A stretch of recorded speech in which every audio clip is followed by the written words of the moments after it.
வணக்கம்.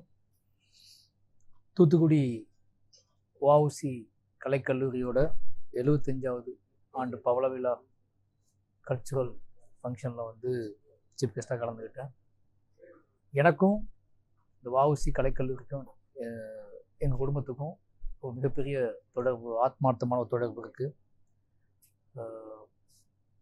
என்னையும் படிக்க வச்சதும் இந்த கல்லூரி நிர்வாகம் தான். நான் என்னோடய 10th பள்ளி படிப்பு வந்து இந்த நிறுவனத்தோட தாளாளர் சொக்கலிங்க சாரும் சண்முக சார் தான் என்னை படிக்க வச்சாங்க. அதே மாதிரி என்னோடய அண்ணன் சிவனேந்திர பெருமாள் இன்றைக்கி தலைமை ஆசிரியராக இருக்கார். அவருக்கும் வந்து இந்த நிர்வாகம் பெரிய வாய்ப்பளித்து படிக்க வச்சு அப்படியான ஒரு எமோஷ்னல் என் குடும்பத்துக்கு உள்ள இந்த நிர்வாகத்தோட 75வது ஆண்டு கல்லூரி நிர்வாகத்தோட 75வது ஆண்டு பவள விழாவில் வந்து கலந்துக்கிட்டதில் ரொம்ப சந்தோஷம், ஒரு மகிழ்ச்சியான ஒரு எமோஷ்னலான தருணமாக இருந்துச்சு. அந்த வாய்ப்பை கொடுத்த வஉசி கலைக்கல்லூரியோட நிர்வாகத்துக்கும் முதல்வர் அவர்களுக்கும், எங்களோட ஏபிசி சொக்கலிங்க சார் அவர்களுக்கும், சண்முக சார் அவர்களுக்கும், மொத்த கல்லூரி நிர்வாகத்துக்கும் ஒரு நன்றியை தெரிவிச்சுக்கிறேன். நன்றி. நெக்ஸ்ட்டு நான் வந்து தனுஷ் சார் ப்ராஜெக்ட் போயிட்டுருக்கு. இந்த வருஷம் செப்டம்பரில் அந்த மாதிரி ஷூட்டிங் ஸ்டார்ட் ஆகும். நான் ஏற்கனவே சொல்லியிருக்கேன், இது வந்து ஒரு வரலாற்று திரைப்படம். ஒரு ஃபஸ்ட்டு ஒரு ஃபேண்டசி, பொலிட்டிக்கல், ஒரு ராவான ஜானர் ட்ரை பண்ணுறேன். என்னோடய ஃபிலிமோகிராஃபியில் ஒரு ஃபேண்டசியான ஒரு ஜானர் ட்ரை பண்ணுறேன். நிச்சயமாக இப்போ என்னோடய கேரியரில் ஒரு பெரிய படமாக இந்த படம்.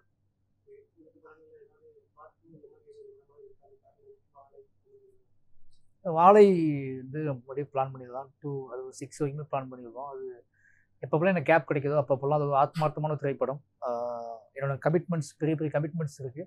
அந்த கமிட்மெண்ட்ஸ்க்கு இடையில எப்போல்லாம் எனக்கு வாய்ப்பு கிடைக்குதோ அப்போல்லாம் வாழை இந்த சீக்கிரம் பண்ணணும் அப்படின்னு ஆசைப்பட்டிருக்கேன். அதுக்காக எனக்கு ஒரு டீம் செட் பண்ணி அதுக்கு தனியாக வேலை போயிட்டுருக்கு. சரி, வாழை எனக்கு தெரிஞ்சு என்னோடய ஃபிலிமோகிராஃபியில் வந்து வாழை மட்டும்தான் நான் வந்து ஒரு சீக்கிரலாக பிளான் பண்ணிட்டுருக்கேன்.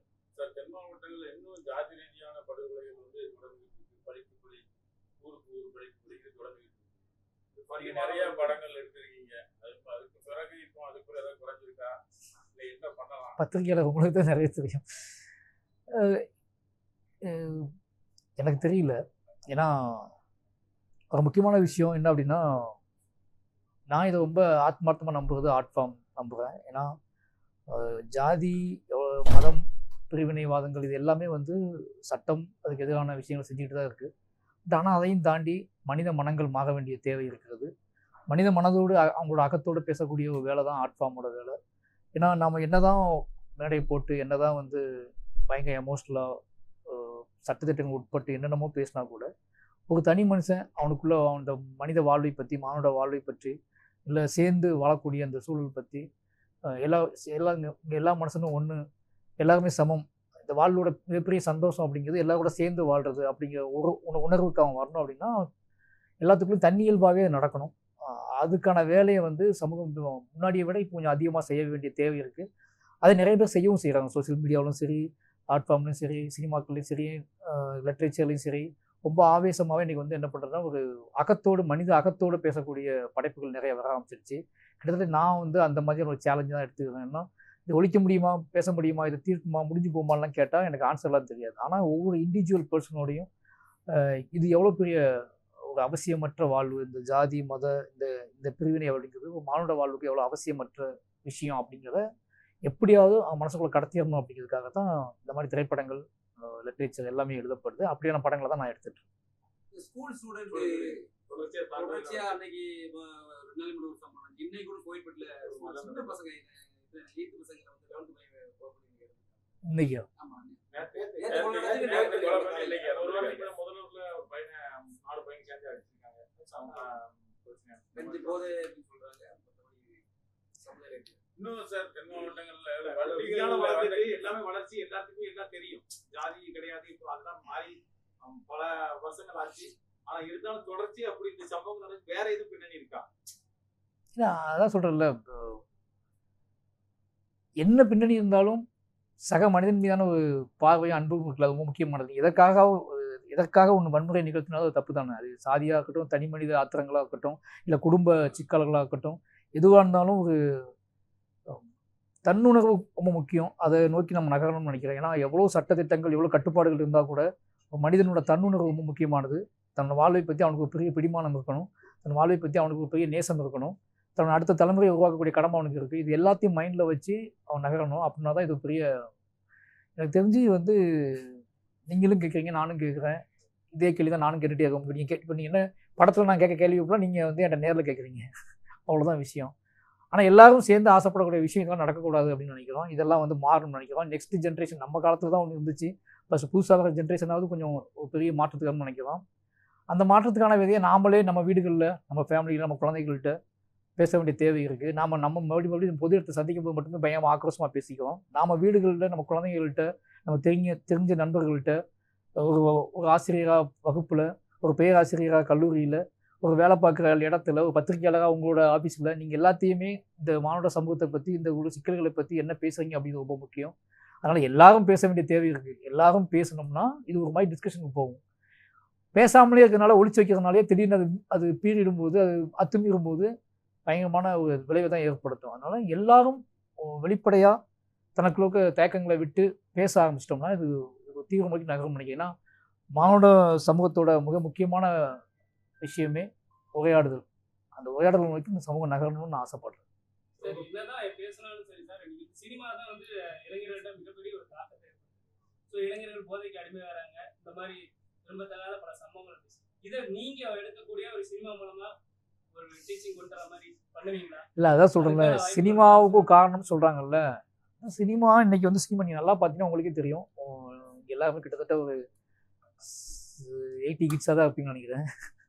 அதனால் நமக்கு அன்னைக்கு சினிமா எப்படி இருந்துச்சுன்னு தெரியும், இன்றைக்கி சினிமா எவ்வளோ மாறிக்குன்னு தெரியும். சினிமாவை ஒரு ஹியூமனை காட்டுற விதம் எவ்வளோ சேஞ்ச் ஆகிருக்கு. நீங்கள் கம்ப்ளீட்டாக மாறிட்டான்னு கேட்டால் எனக்கு தெரில. ஆனால் அன்னைக்கு நம்ம பார்த்த சினிமாவுக்கு இன்றைக்கி கொஞ்சம் சினிமா வேறு ஒன்றா மாறி இருக்குது. குறைந்தபட்சம் ஒரு சமூகத்தை பற்றியான ஒரு சென்ஸோட இயக்குநர்கள் வந்திருக்காங்க. அவங்க என்ன பண்ணுறாங்கன்னா, நம்மளால் ஒரு சமூகம் பிளவுபற்றக்கூடாது, நம்மளால் ஒரு சாதாரண மனுஷன் கெட்டு போயிடக்கூடாது, ஒரு ஸ்டூடெண்ட் கெட்டு போயிடக்கூடாது அப்படிங்கிறது குறைந்தபட்சம் ஒரு விஷயமா இன்றைக்கி உள்ள இயக்குநர்கள்ட்ட இருக்குன்னு நான் நம்புகிறேன். அதையும் மீறி ஒரு பெரிய மார்க்கெட்டுக்காக, பெரிய கமர்ஷியலுக்காக சில விஷயங்கள் நடக்க தான் செய்யுது. அதுவும் கிட்டத்தட்ட ஏதோ வகையில் அதை தவிர்க்க தான் எல்லாரும் இயக்குநருமே முயற்சி பண்ணுறாங்க. அதான் சொல்கிறேன்ல, நான் நிச்சயமாக இப்போ என் வாழ்க்கைக்குள்ளே எனக்கு முக்கியமாக படுறக்கூடிய பிரச்சனைகள்லாம் நான் பேசிகிட்டே இருக்கேன். அப்படி இதுவும் ஒரு பார்ட் ஆஃப் சினிமா தான். இதுக்கு நிச்சயமாக அதை நான் பேச தான் செய்வேன். நிச்சயமாக வந்து எல்லாத்துக்குமே தெரியும், ஒரு படம் பண்ணும்போது இங்கே வந்து தனிச்சு ஒரு கதை பண்ணணும்னு அவசியம் இல்லை. நாம் முன்னாடிலாம் ஒரு சீன் பண்ணும்போது, எழுதும்போது நமக்கு தெரிஞ்சிடும் இது வேணுமா, இது வேண்டாமா, இது எப்படி பாதிப்பு ஏற்படுத்துன்னு சொல்லி. அந்த மாதிரி எல்லா தளத்துலேயுமே இது நடக்கணும். எல்லா தளத்துலையுமே சில விஷயங்கள் நம்ம அவாய்ட் பண்ணி நம்மளை கவனிச்சிட்டு இருக்காங்க எல்லா தலைமுறையும். நம்ம நெக்ஸ்ட் ஜென்ரேஷன் நம்மளை முன்னாடி இருக்கவங்களாம் கவனிச்சிட்டு இருக்காங்க. இவங்க நாம் என்னெல்லாம் பண்ணணுமோ அதான் அவங்க பண்ணுவாங்க. நாம் எதெல்லாம் பெருமைன்னு நினைக்கிறோமோ, இதெல்லாம் பில்டப்னு நினைக்கிறோமோ அதெல்லாம் அவங்க வந்து செய்ய ஆரம்பிப்பாங்க. நம்மளை வழித்தோன்றல்கள் தான் அவங்க எல்லாருமே. அதனால் நாம் கொஞ்சம் கரெக்டாக இருந்துக்கிட்டோம் அப்படின்னா பெட்டராக இருக்கும்னு நினைக்கிறேன். சார், திரைத்துறையில இயக்குநர்கள் வந்து தங்களுடைய கருத்தை ஆணித்தரமா வெளியே சொல்றதுக்கு முடியுதா? அப்படி வரக்கூடிய படங்கள் வெளியே வர முடியாம தடுக்கக்கூடிய சூழ்நிலை எல்லாம் இருக்குது. நான் ஆணித்தரமாக சொல்கிறேன், நீங்கள் நம்புவீங்கல்ல. நான் என்னோட 5 படம் எடுத்திருக்கேன். என்னோட கருத்து நான் 5 படங்கள்லையுமே வந்து ஆணித்தரமாக சொல்கிறது அப்படின்னு நம்ம ஒரு கிரியேட்டரோட உள்ளுணர்வுன்னு ஒன்று இருக்குது. நாம் ஏன் சினிமா ஏன் பண்ணுறோம், இவ்வளோ ஹார்ட் ஒர்க் பட்டு ஒரு படம் எடுக்கிறோம், அது ரிலீஸ் ஆகுது, இவ்வளோ பேர் வேலை செய்கிறோம். பட் இது நமக்கு என்ன, இதன் மூலமாக நாம் என்ன சமூகத்துக்கு கடத்துகிறோம் அப்படிங்கிறது ரொம்ப முக்கியம். அப்படி வந்து நான் நிறைய இயக்குநர்கள் நிறைய பேர் வந்து இப்போ எப்படியாவது நம்ம நினைக்கிற இந்த விஷயத்த கடத்திட மாட்டோமான்னு நினச்சி தான் படங்கள் எடுக்கிறோம். அது ஆடியன்ஸ்ட்டு போய் ரீச்சும் ஆகுது. அதுக்கு வந்து இல்லைனா நான்லாம் இல்லை இன்றைக்கி. நான் அப்படி நினச்சி கடத்தின சில விஷயங்களோட பிரதிபலிப்பு தான் இன்றைக்கி மார்க் செல்வராஜ் அப்படிங்கிறதுக்கு ஒருத்தனுக்கு இவ்வளோ அங்கீகாரம் கிடச்சிருக்கு. அவனோட சொல்லுக்கு, அவனோட செயலுக்கு, அவனோட வார்த்தைகளுக்கு, அவனோட கதாபாத்திரங்களுக்கு ஒரு மதிப்பு கிடச்சிருக்கு. அந்த மதிப்பு தான் என்னை வந்து ஒரு கிரியேட்டராக அங்கீகரிச்சிருக்கு. அதனால் இப்போ நிறைய பேர் பண்ணிட்டு தான் இருக்கோம். அரசியல் பயணம் இந்த எலெக்ஷன்ல இருந்து ஆரம்பிக்குமா? அரசியல் பயணம் தகவல் வந்திருக்கு சார். என்ன தகவல்?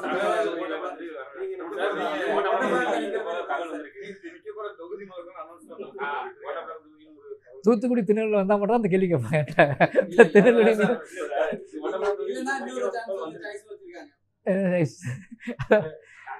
எனக்கு கமிட்மெண்ட். நான் இப்போ சொல்கிறேன், 4 படங்கள் நான் வந்து சைன் பண்ணியிருக்கேன். 4மே மிக முக்கியமான படங்கள் என் கேரியரில். ரொம்ப அடுத்தடுத்து நான் கொரோனா அப்போவே சைன் பண்ணுது.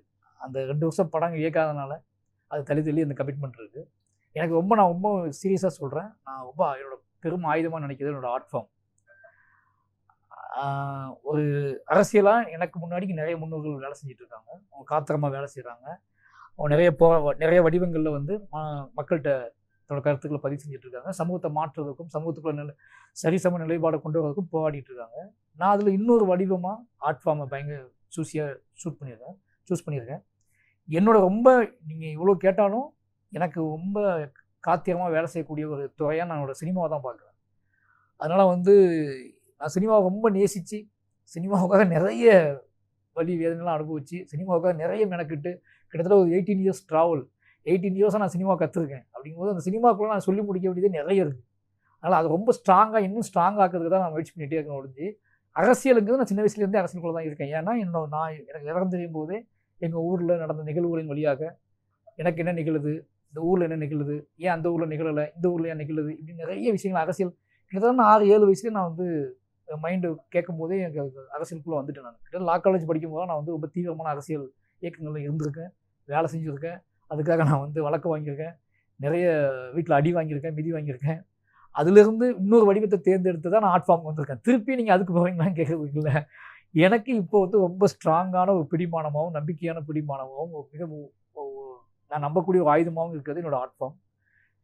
இந்த கேள்வி இன்னும் அடுத்த ப்ரெஸ் மீட்டில் கேட்க மாட்டாங்க அப்படின்லாம் சொல்கிறேன். நான் ரொம்ப தீவிரமாக என்னோடய ஆர்ட் ஃபார்மில் வேலை செய்யணும்னு நினைக்கிறேன்.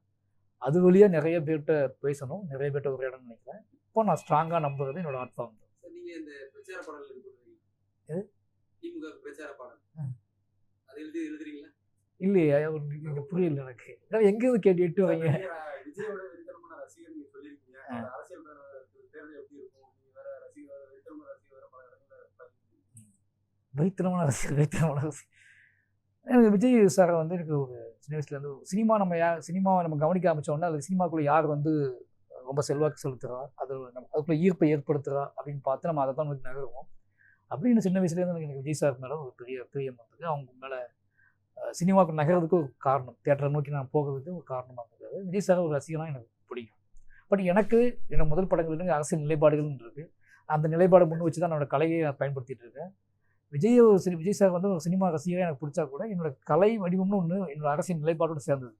அதனால் நான் வந்து ஒரு ரசிகராக எனக்கு ஓகே. பட் ஆனால் அவரோட நிலைப்பாடு அவரோட அரசியல் முழுசாக தெரிய வரும்போது அதை எனக்கு புரிஞ்சிக்க முடியும். அவங்க நிச்சயமாக ஒரு எல்லாரும் பிரியப்படுற மாதிரி என்ன சொல்கிறது, எல்லாத்துக்கும் அவங்க அரசியலுக்கு வர்றதுக்கான எல்லாம் யார் வேணாலும் அரசியலுக்கு வரலாம், மக்களுக்கு நல்லது செய்யலான்னு இருக்குது. அதனால் யார் வந்தாலும் வரவேற்க தான் செய்யணும். அந்த வகையில் எனக்கு அவங்க வாழ்த்துக்கள் தான் சொல்லுவேன்.